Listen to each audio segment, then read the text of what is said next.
Willkommen zu Frequent Traveler TV. Mein Name ist Lars Korsten. Heute wieder für euch mit frisch gepressten Themen. Themen, die wir für euch haben. Fritze Merz möchte Nationalen Sicherheitsrat für Kerosinpreise einberufen. Dann Lufthansa rechnet weiter mit hohen Kerosinpreisen. Dann gibt es für die Lufthansa Technik ein neues Feld, und zwar die Poseidon. Ich erkläre euch, wer die Poseidon ist. Wird jetzt von Lufthansa Technik gewartet in Hamburg. Und wir haben Lufthansa-Flex-Tarife werden auch in Europa höher bepreist bei Storno. Also Flex ist Geschichte.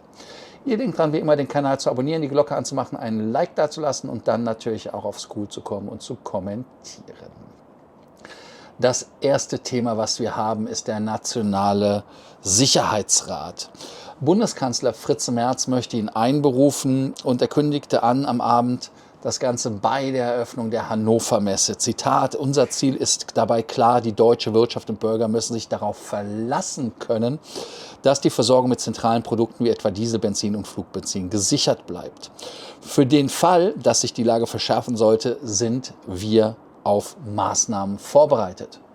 Sollte er nicht lieber Maßnahmen vorbereiten, als auf Maßnahmen vorbereitet sein? Egal wie, das war Fritze Merz.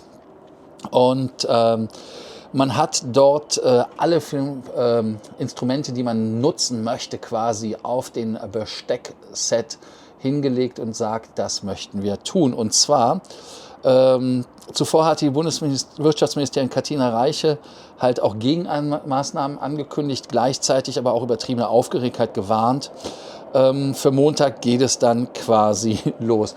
Man kann sagen, von Glück reden, dass Karl Lauterbach nicht dabei ist. Aber gut, dass die Bundesregierung sich der Thematik annimmt. Nur ich habe jetzt nicht so das Gefühl, was können die denn machen, wenn das Kerosin nicht da ist, ist es halt nicht da. Wir können die NATO-Pipeline irgendwie da nutzen und da Kerosin holen. Aber macht ja auch keinen Sinn, wenn wir unsere Verteidigung da aufs Spiel setzen. Gut, so ist das halt in neuen Deutschland.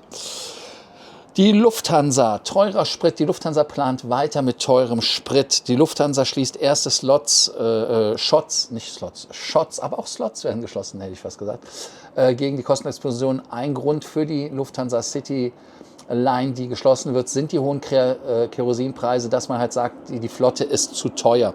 Dann ist es natürlich so, dass der 340-600er nochmal ein Problemfall ist. Dann ist es nochmal die 747-400. Und $83,48. Auf exakt diesem Kurs pro Barrel Öl hatte Lufthansa gut 80% seines Fuels gehedged. Und das hilft der Lufthansa natürlich enorm in der Marktkrise. Die Preise bei weit über $100. Die verbleibenden 20% müssen natürlich dann selber noch gewuppt werden. Zu denen müssen die natürlich zu Marktpreisen gekauft werden. Und das sind ja auch wieder 1, irgendwas Milliarden, die in Kosten dazukommen. Und Lufthansa sagt, dass gerade in den Heimatflughäfen noch genügend Kerosin vorhanden ist. Der Frankfurter Flughafen puffert Reserven für 14 Tage. Das heißt also, wenn Schicht im Schacht ist, Frankfurt hätte noch für 14 Tage Sprit. Und die Hydrantenbetriebs-OHG kann im Norden des Flughafens bis zu 186.000 Kubikmeter, also 186 Millionen Liter Kerosin bunkern. Die Tanks werden vorwiegend über ein eigenes Terminal am Main aufgefüllt, notfalls auch über einen Abzweig über die zentrale NATO-Pipeline. Bei uns in Aachen ging die NATO-Pipeline auch irgendwie durch den Berg durch und das war auch so ein besonderer Sicherheitsfall und so. Also ich kenne das. Ja, aber die Kerosinunterversorgung europäischer Hubs ist ein temporärer Stressfall, auf dem sich die Lufthansa vorbereitet. So sagt es zumindest ein Sprecher. Und Preisszenarien bis weit ins Jahr 2027 werden durchgespielt. Zwar hat Lufthansa schon für 2027 gebunkert, hätte ich fast gesagt, gehedged heißt es ja. Und das mit 79,37 US-Dollar pro Barrel Öl, sogar halt einen besseren Kurs als jetzt, aber leider nur 40%. Das heißt also 60% wäre man da draus. Und normalerweise wären wir jetzt schon bei einer höheren Hedging-Quote für 2027. Aber man geht davon aus, dass zum Jahresende die Preise wieder runtergehen. Man sagt zwar auch, die Februarkrise dürfen wir aber nicht wieder sehen. Okay? Nachdem Iran am Freitag ja die Wiederfreigabe der Straße von Hormuz angekündigt hatte, sind die Ölpreise ja auch klar unter $100-Marke wieder gesunken, aber dann haben sie es wieder geschlossen. Glücklicherweise haben es, glaube ich, 2 TUI-Schiffe, ich weiß immer nicht, mein Schiff 4, 3, ich kenne die, also auf jeden Fall mein Schiff, Nummer weiß ich jetzt nicht, 2 Stück davon haben es durch die Straße von Hormuz geschafft, unbeschadet. Das ist schon mal gut. Aber Lufthansa will für 2026 den Treibstoffverbrauch um 2% senken. Ich bin mal gespannt, wie sie das tun und machen. Was sie bei der Technik machen, um die Technik besser auszulassen, sie nehmen militärische Verträge. Und da ist jetzt die Poseidon, die PA-8A Poseidon am Start, ist eigentlich eine 737, ich glaube, das ist aber keine Neo, sag ich schon, keine Max. Und diese ist aber, genau, ist auf Basis der 737-800 gefertigt. Und sind die größten deutschen Kampfflugzeuge. Naja gut, ein Kampfflugzeug ist es nicht.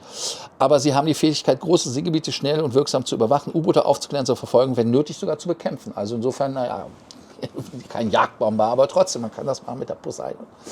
Und die übernehmen halt die Wartung. Wartung, weil es im Prinzip nichts anderes ist als eine 737-800 mit ein bisschen militärischem Equipment. Und die zweite Maschine, die an die Marine ausgeliefert worden ist, war Mitte März für den 90-Tage-Check bei Lufthansa in Hamburg.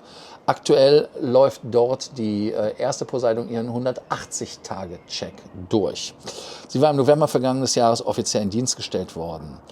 Genau, und Lufthansa sagt dazu, Zitat, dazu gehören auch Unternehmen, die Verantwortung übernehmen und aus eigener Überzeugung einen Beitrag zur Gesamtverteidigung unseres Landes leisten. Also Lufthansa sieht sich dort als Verteidiger. Und damit sieht man halt auch, dass Lufthansa auch Marine kann. Und das zitiert der verantwortliche Gruppenleiter im Bundesamt für Ausrüstung, Informationstechnik, Nutzung der Bundeswehr. Und jetzt kommt der Abkürzungsfimmel der Bundeswehr. Das ist die BAAIN-BW. Wenn ihr wissen wollt, was es ist, ich habe es vorher gesagt, wer es sagen kann, ich muss es auch ablesen, ich lese es nochmal an. Und zwar ist es, Bundesamt für Ausrüstung, Informationstechnik, Nutzung der Bundeswehr. Und Stefan Rauscher war das, der das gesagt hat. Das Zweite, was er sagt, ich bin sicher, dass wir auch hier vertrauensvolle Leistungs- und termingerechte Zusammenarbeit etablieren, die wir seit Jahren bei der Transport- und Sonderflugzeugen der Luftwaffe kennen und schätzen. Also Sonderflugzeuge sind ja die A350 und so weiter. Ja, damit kann Hamburg natürlich seine Kompetenz bringen und das sagte auch Peter Tschechner, Bürgermeister seines Zeichens. Also man ist in Hamburg gewappnet. Die Lufthansa ist auch gewappnet, um Geld zu machen, wenn es darum geht, Geld bei den Leuten aus der Tasche zu ziehen, und zwar die Flex-Tarife. Und da bin ich persönlich irritiert ohne Ende, denn die Lufthansa hat ja massiv die Stornogebühren erhöht, gerade auf den Strecken in der First Class nach Asien. 2.000 € Storno. Das ist ja krass. Also ich finde, das ist krank und hat mit Flex nichts mehr zu tun. Und jetzt hat es uns auch erwischt bei den Economy-Flex-Tarifen Ende März in europäischen Gefilden. Dauert also noch, bis der Business Class kommt. Heißt also neuerdings 150, zuvor lag es bei 70 €. Also man hat es mehr als verdoppelt. Die Lufthansa schlägt also zu. Und ich denke mal, für uns als Geschäftsreisende, aber auch als Passagiere, die Leisure machen, die auch rechtzeitig buchen, haben damit natürlich dann ein Problem, weil Flex buche ich ja, weil ich flexibel sein will. Und ich nehme ja schon in Kauf, dass das Ticket einen höheren Preis hat. Ich kenne jetzt persönlich nicht von Lufthansa die Quote, wie viele Flex-Tickets gekauft werden, die dann am Ende dann wieder komplett rückerstattet und rückabgewickelt werden. Aber die Lufthansa kann ja, wenn ich ein Flex-Ticket in 3 Monaten kaufe, 3 Monate mit meiner Knete arbeiten. Also ich weiß jetzt nicht, wo da der Sinn und Zweck der Übung ist. Ihr habt auch gemerkt, dass wir keine Fragen des Tages haben. Ich habe das jetzt spontan ad hoc gemacht mit der Sendung. Deshalb 2 Fragen des Tages. Einmal natürlich mit den Flex-Tarifen. Findet ihr die Flex-Tarife, dass die Flex-Tarife jetzt hier wieder als, nennen wir es einfach mal, entkernt werden und als Unbundling kommt? Macht das Sinn oder sollte Lufthansa diese Tarife anders benennen? Und würdet ihr überhaupt noch Flex-Tarife buchen, wenn die Umbuchungs- oder die Stornogebühren zu teuer ist? Umbuchen geht ja noch kostenlos. Es sei denn, es gibt eine Tarifdifferenz. Ne? Also insofern bin ich mal gespannt, was ihr dazu sagt. Ich danke euch, dass ihr heute wieder bei Frequent Traveler TV dabei gewesen seid. Natürlich gibt es auch noch ein Gesamtfazit, habe ich auch andersrum gemacht, weil ich mein iPad weggelegt habe. Das Gesamtfazit ist natürlich, dass man sieht, dass Kerosin immer noch ein Thema ist bei den Fluggesellschaften. Aber die Fluggesellschaften, aber auch die Bundesregierung sich gewahr ist, dass man dort was tun muss, dass man dort den Spritzufluss noch sicherstellen kann. Und auch werden wir Passagiere an den Kosten beteiligt für das, ja, ich denke mal für den Sprit, ne, wofür wir die Lufthansa sonst die Knete haben. Wofür brauchen sie es, oder ist es einfach nur, weil sie wieder gierig sind, dass die Flex-Tarife weiter ausgehöhlt werden. Und wir sehen auch, dass in Deutschland mittlerweile die Grenzen zwischen ziviler und militärischer Wartung bei Lufthansa immer mehr verschmelzt, weil es natürlich auch ein Weg ist, um weiter die Wartungskapazitäten zu füllen. Ja, an dieser Stelle Kanal abonnieren, Glocke an, habe ich ja schon gesagt, aber ich danke euch, dass ihr heute dabei wart bei Frequent Traveler TV und ich freue mich auf die nächste Sendung mit euch. Bis dann, ciao.